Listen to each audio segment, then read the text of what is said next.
अस्सलाम वालेकुम जी, welcome back to my channel. कैसे हैं आप सब? आई होप सब खैरियत से होंगे। अल्हम्दुलिल्लाह हम सब भी बिल्कुल ठीक हैं, खैर वाफियत से हैं। अल्लाह ताला आप सबको अपनी हिफ्ज़-ओ ईमान में रखे, जहाँ भी रहें खुश रहें, आबाद रहें, आमीन सुम्मा आमीन।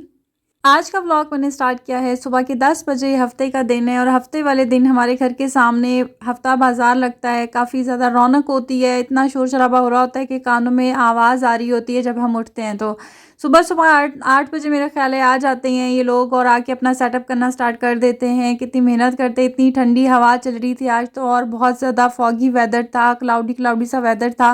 पेट पालने के लिए मेहनत करनी पड़ती है। अब जैसे कि ये लोग हैं, इनको देख के बहुत होता है कि सुबह सुबह आ रहे होते हैं, और वैसे भी अब ठंड है ना, तो ठंडी जगह में नीचे बैठना बहुत ही मुश्किल होता है, और सब लोग अपने अपने बिस्तरों में बड़े होते हैं, लेकिन ये लोग बेचारे बैठे होते हैं। लेकिन ये अच्छा है कि यहाँ पे इनकी काफ़ी अच्छी सेल हो जाती है, इसीलिए हर हफ्ते ये लोग आते हैं। पहले नहीं आया करते थे, ये कुछ 6 महीने हो गए इन्होंने स्टार्ट किया यहाँ पे आना। और फिर हमारे घर के सामने पक्की जगह होती है ना, तो वहाँ पे इन लोगों ने अपना पूरा सेटअप किया हुआ होता है। लेसिस, कपड़े, क्रॉकरी, ग्रॉसरी, हर चीज़ होती है इनके पास, जो चाहे ले सकते हैं। काफ़ी दूर दूर से लोग आते हैं इनसे ख़रीदने के लिए। तो खैर जी, यहाँ पे नाश्ते का टाइम हो चुका है और ज़ावियर की ख्वाहिश होती है कि चाय नाश्ते में वही बनाए। और आज नाश्ते में छोटी सी आपको पतीली इसलिए नज़र आ रही है क्योंकि अम्मी और मामू नाश्ता करके एक दफ़ा फिर से सो चुके हैं। मैं और ज़ावी रह गए थे। मैं लेट उठी थी, 10 बजे उठी थी, तो इसलिए मेरा नाश्ता रह गया था। बस मैं बनाऊँगी नाश्ता। और यहाँ पर ज़ावियर साथ साथ अपनी कमेंट्री किए जा रहा था। कभी कह रहा था, मम्मा आप पराठा अच्छा नहीं बनाती हो, गोल मटोल सा नहीं बनाती हो, क्या टेढ़ा मेढ़ा पराठा बना रही हो। बच्चों को बातें बहुत आती हैं। तो इसने ये सवाल भी किया कि आप क्यों यहाँ पे खड़ी पराठा बना रही हैं, अम्मी कहाँ हैं, अम्मी क्यों नहीं बना रही हैं। तो मैंने कहा तुम कभी मेरे हाथ का पराठा खाने की भी आदत डालो, ऐसा नहीं है कि हर दफ़ा अम्मी बनाएंगी।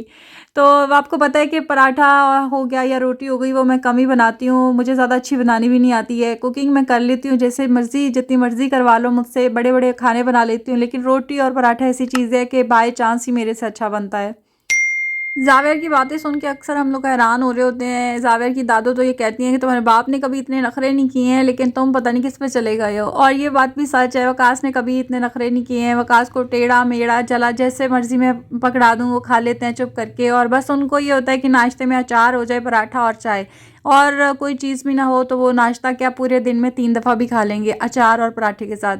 लेकिन ज़ावियर का टोटली उल्टा हिसाब है। मेरा ख़्याल है कि ये अपने दादा पे चला गया, और बहुत ज़्यादा काफ़ी ज़्यादा हैबिट्स इसकी इसके दादा के साथ मैच होती हैं, क्योंकि ये ज़्यादा टाइम उन्हीं के साथ रहा है, काफ़ी अटैच है उनके साथ, और इकलौता भी है ना अपनी फैमिली में, तो इसलिए ज़्यादा लाडला सा भी है।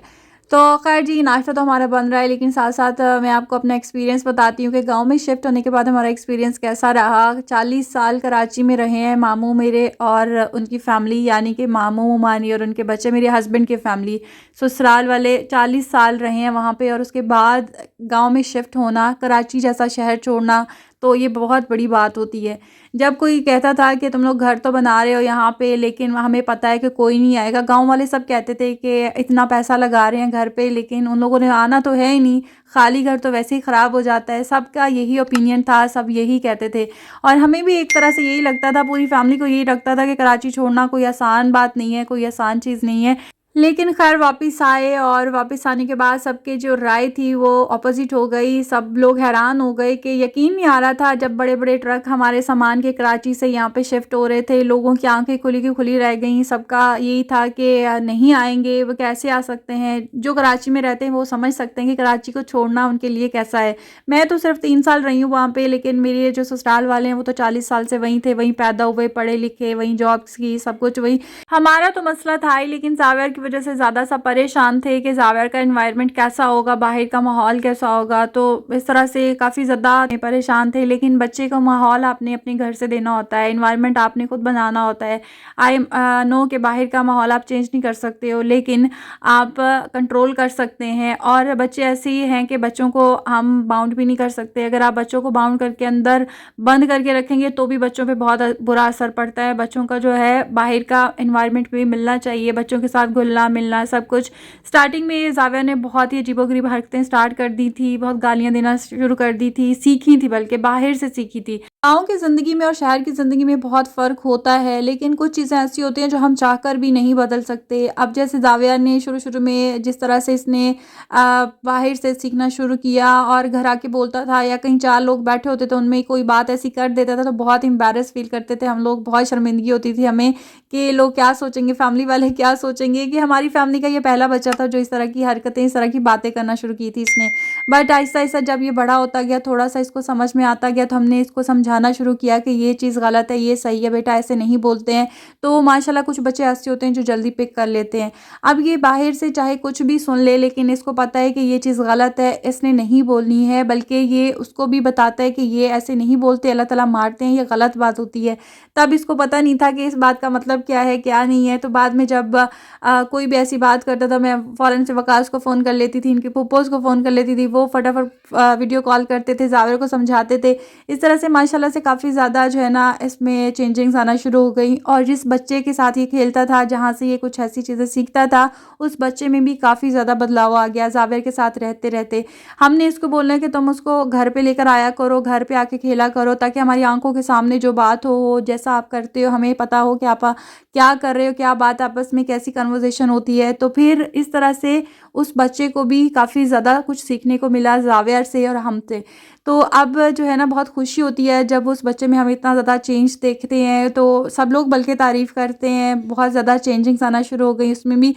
इसलिए ये आप पे डिपेंड करता है, आप अपने बच्चे के माइंड में, अपने बच्चे की मेमोरी में क्या सेव कर रहे हैं, आप अपने बच्चे को क्या सिखा रहे हैं, ये आप पे डिपेंड करता है। बाहर के माहौल पे ना जाएँ, आप उनको मत देखें कि बाहर ऐसा हो रहा है तो बच्चा बाहर से सीख के आ रहा है। ठीक है, सीख के आ रहा है, लेकिन आप वो डिलीट करके बच्चे की मेमोरी में आप अच्छी बातें सेव करें। तो बच्चे जो ऐसे होते हैं ना, छोटे बच्चे जो होते हैं वो कंप्यूटर की तरह होते हैं, जो आप उसमें फ़ीड करते जाएँगे वो हमेशा के लिए फ़ीड होता जाएगा। तो इसीलिए इन बातों का अगर हम भी सोचेंगे ना, तो हमारे लिए भी बहुत सी आसानियाँ पैदा हो जाएँगी। अगर हम यही सोचते कि ज़ावियर को वहाँ जाके बहुत मसले होंगे, ज़ावियर ये सीखेगा, वो करेगा, तो शायद हम कभी भी गाँव में शिफ्ट ना होते। और वैसे भी जब आप अपनी फैमिली में आ जाते हो ना, रिश्तेदारों में आ जाते हो, तो तब आपको एक अलग सा खुशी महसूस होती है, सुकून सा महसूस होता है। अब जो मेरे हस्बैंड हैं, मेरी सिस्टर इन लॉज़ हैं, उनको भी बहुत अच्छा लगता है यहाँ रह के, बहुत अच्छा टाइम स्पेंड करके जाते हैं। साल में जब भी वो छुट्टी आते हैं, बहुत एंजॉय करते हैं हम कज़न्स के साथ, रिश्तेदारों के साथ सारी-सारी रात बैठते हैं, गप्पे मारते हैं। वहाँ पे क्या होता था कि कुछ भी नहीं, सिर्फ़ अपने-अपने तक महदूद रहते हैं, किसी की कोई ख़बर नहीं होती है। रिलेटिव्स हमारे वहाँ पे भी थे, मेरी मदर इन लॉ के रिश्तेदार, उनके कज़न्स वग़ैरह थे। लेकिन शहरों की ज़िंदगी इतनी मसरूफ़ होती है कि महीनों तक किसी की कोई ख़बर नहीं होती है। कोई खुशी के मौके पे नहीं आता, कोई गम के मौके पे नहीं आता। मैं 3 साल वहाँ पे रही हूँ, तो मैंने सिर्फ़ 2 दफ़ा उनको अपने घर में देखा है और 2 दफ़ा ही हम लोग उनके घर में गए हैं। तो ये फ़र्क होता है गाँव की ज़िंदगी में और शहर की ज़िंदगी में।